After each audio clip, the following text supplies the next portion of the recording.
Ya, perkenalkan kami dari kelompok Ilon 4 dengan judul tugas besar pembuatan sistem pembayaran gerbang tol otomatis. Ini merupakan anggota kelompok kami. Sekarang saya akan membahas mengenai latar belakang. Latar belakang masalah mengapa kami mengambil topik ini adalah karena kami menyadari bahwa seiring majunya ilmu pengetahuan dan meningkatnya kebutuhan akan mobilitas manusia, terutama dalam bidang infrastruktur, hal ini memiliki keterkaitan dengan bidang studi yang kami jalani, yaitu di Fakultas Teknik Sipil dan Lingkungan.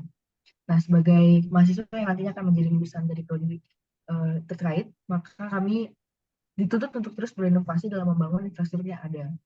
Nah, salah satunya ini jalan tol. Dan jalan tol itu menjadi salah satu bukti perkembangan infrastruktur yang ada di Indonesia juga. Dan dengan memanfaatkan ilmu dan dasar pengetahuan yang didapat dari mata kuliah pengenalan komputasi, maka kita dapat menciptakan sebuah sistem untuk memudahkan pekerjaan dan meningkatkan efisiensi. Sebelumnya, sistem pembayaran pada jalan tol itu melakukan interaksi secara langsung antara pengemudi dan penjaga gerbang tol. Tetapi dengan menggunakan sistem yang dapat diciptakan dalam bahasa pemrograman Python, maka kita dapat membuat program di mana pembayaran di jalan tol tidak lagi membutuhkan tenaga kerja manusia yang disebut dengan gerbang tol otomatis. Dan sistem gerbang tol otomatis ini menjadi solusi dari berbagai ketidakefisienan yang ada. Sebagai contohnya penggunaan kartu e-tol sebagai media pembayarannya. Dengan melihatnya besarnya peluang yang ada dan menggunakan ilmu komputasi dalam meningkatkan sistem infrastruktur yang ada, kelompok kami tertarik untuk menggunakan topik ini sebagai dasar pemasarannya dan diharapkan agar proyek tugas besar kami ini dapat menjadi bahan pembelajaran dan evaluasi dalam mengimplementasikan ilmu dari mata kuliah pengenalan komputasi lebih dahulu.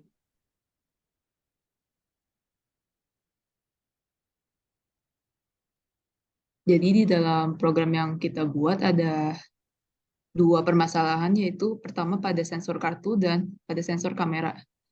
Yang pertama sensor kartu. Sensor kartu ini terbagi menjadi dua, yaitu menentukan akhir perjalanan kendaraan dan menentukan kecukupan saldo kartu. Bila saldo cukup, maka saldo dikurangi sesuai tarif. Jika saldo tidak cukup, akan dikeluarkan output, yaitu saldo tidak cukup. Lalu permasalahan kedua yaitu sensor kamera. Sensor kamera ini digunakan untuk menentukan jenis kendaraan. Ada 5 jenis kendaraan yang akan dimasukkan dalam program kita, yaitu jenis yang pertama untuk sedan, jeep, pick up, dan bus. Untuk jenis yang kedua ya untuk truk dengan 2 gandar. Untuk jenis 3 untuk truk dengan 3 gandar. Jenis 4 untuk truk dengan 4 gandar. Dan jenis 5 untuk truk dengan 5 gandar.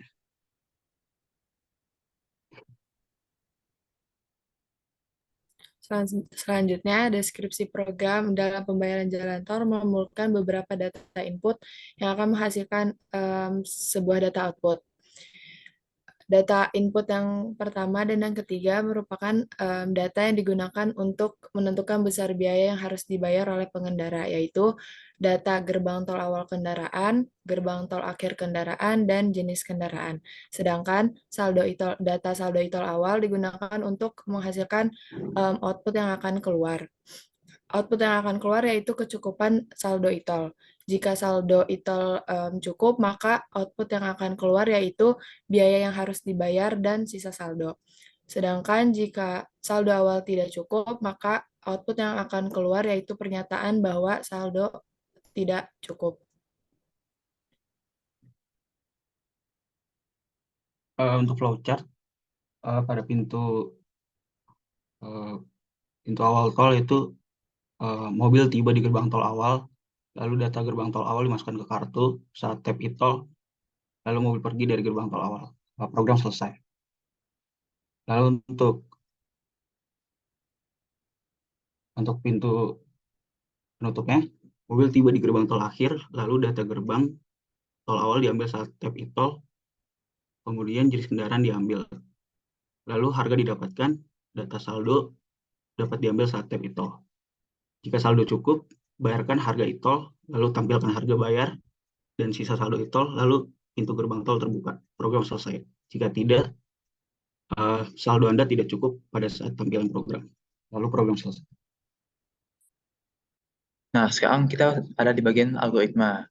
Nah, kami menggunakan pandas sepeda ini agak data-data saldonya, data saldo dan pembayarannya bisa lebih mudah diubah. Kami menggunakan tabel CSV, jadi jika misalnya ada perubahan di tarif tolnya, bisa diubah dengan lebih mudah dengan dibanding kalau langsung ditanam di kodenya langsung, bakal ribet. Nah, dari awal, seperti biasanya, kendaraan tiba di gerbang awal, e-tol ditempelkan, dan e-tol itu akan data gerbang awal dimasukkan ke dalam e-tol, dan kendaraan meninggalkan gerbang awal. Kemudian kendaraan akan berjalan dan pada akhirnya tiba di gerbang akhir. Nah, di gerbang akhir akan dimasukkan data gerbang akhir yang memang sudah ada di gerbang itu sendiri, dan juga menggunakan teknologi scanning bisa ditentukan jenis mobilnya. Dan dari data-data tadi, dari data gerbang awal yang berada di kartu e-tol, data gerbang akhir yang berada di gerbangnya itu sendiri, dan jenis mobil yang didapatkan dari scanningnya, kita bisa mendapatkan harga yang perlu dibayarkan menggunakan fungsi ini. Ini untuk harga yang pada ini untuk membaca, kemudian ambil lokasi awal akhirnya, rutenya bisa dari Tangerang ke Merak misalnya, kemudian diambil tarifnya, kemudian jadikan pembayaran. Kemudian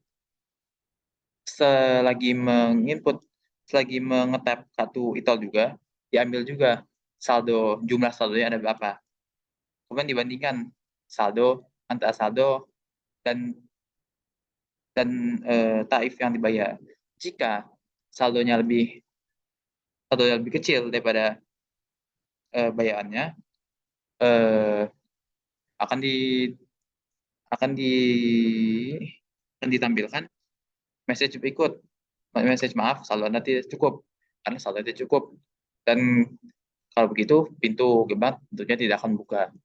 Dan jika cukup, bisa yaitu di mana saldonya lebih besar atau sama dengan saldonya lebih kecil atau sama dengan pembayaran, kembali saldonya lebih besar atau sama dengan pembayaran, kemudian saldonya akan dibayarkan menggunakan saldo, kemudian ditampilkan biaya tol dan sisa saldo yang tadi tersebut. Oke. Dan ini simulasi programnya. Seperti dilihat di sini, dimasukkan gerbang awal, dimasukkan gerbang akhir, kemudian jenis kendaraan yang dimasukkan juga melalui alat scanner. Kemudian selagi tab nanti akan dimasukkan saldo awal berapa. Jika cukup akan tampil seperti ini, biaya tol, sisa saldo, dan message ini. Kemudian berhati-hatilah. Jika tidak cukup, maka akan ditampilkan message seperti ini, bahwa saldo Anda tidak cukup. Oke, next. Sekarang saya akan mendemokan bagaimana algoritmanya dapat berjalan. Di sini yang sudah sedikit dijelaskan oleh Fikra, merupakan ada algoritma dan pemrogramannya. Kita langsung coba saja.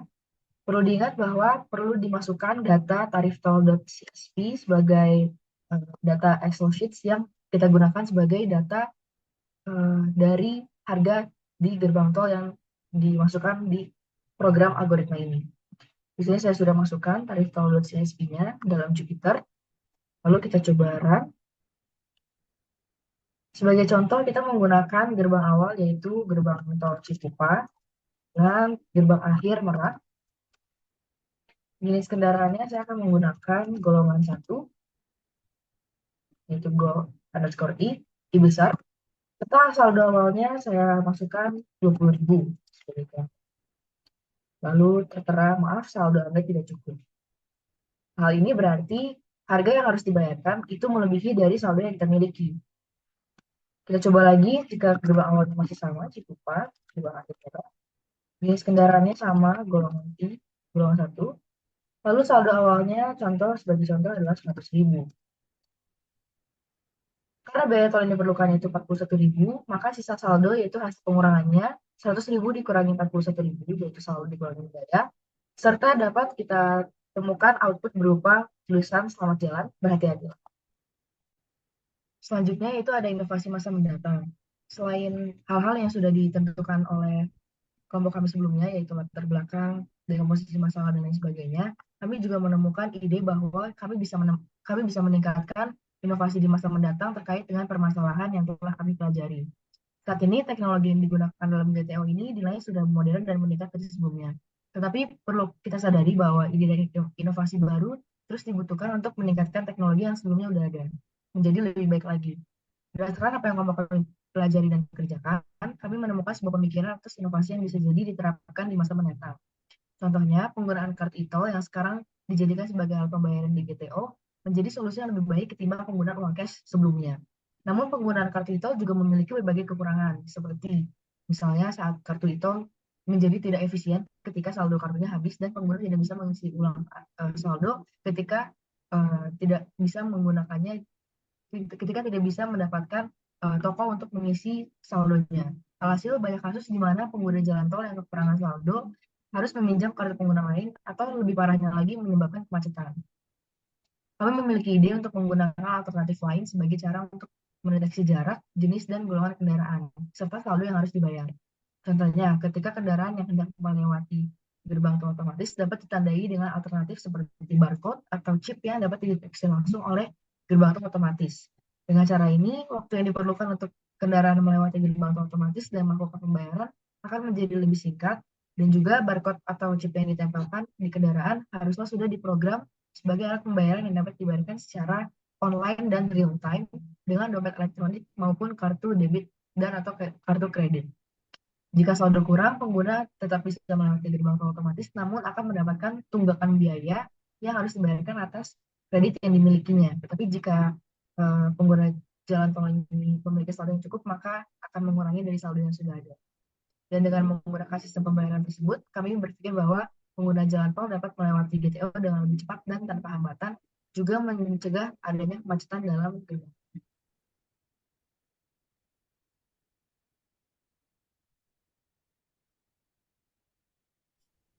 Kesimpulan dari tugas besar yang kami buat ini yaitu bahwa suatu sistem yang kompleks dapat dipecah menggunakan dekomposisi menjadi berbagai komponen kecil yang lebih sederhana. Dalam pembuatan program algoritma sederhana yang mengadaptasi dari gerbang tol otomatis ini, dapat dilihat bahwa sebuah program yang rumit dan kompleks ternyata terdiri dari komponen-komponen sederhana, yaitu yang pertama dapat memanfaatkan fasilitas e-tol sebagai alat pembayaran terbaru yang untuk mengetahui jarak dan besar biaya yang digunakan. Yang kedua ada sensor kamera untuk menentukan jenis golongan kendaraan yang akan melewati gerbang tol otomatis untuk menentukan besar biaya yang harus dibayar oleh pengendara.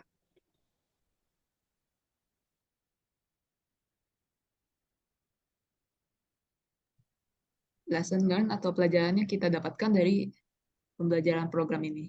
Dari program yang kita bikin, kita mampu memahami permasalahan dan mencari solusi dari permasalahan dengan terstruktur. Melalui penerapan computational thinking, kami juga menerapkan algorithmic thinking yang berupa lampiran dari flowchart dan algoritma program. Ya, berikut adalah presentasi kami. Terima kasih.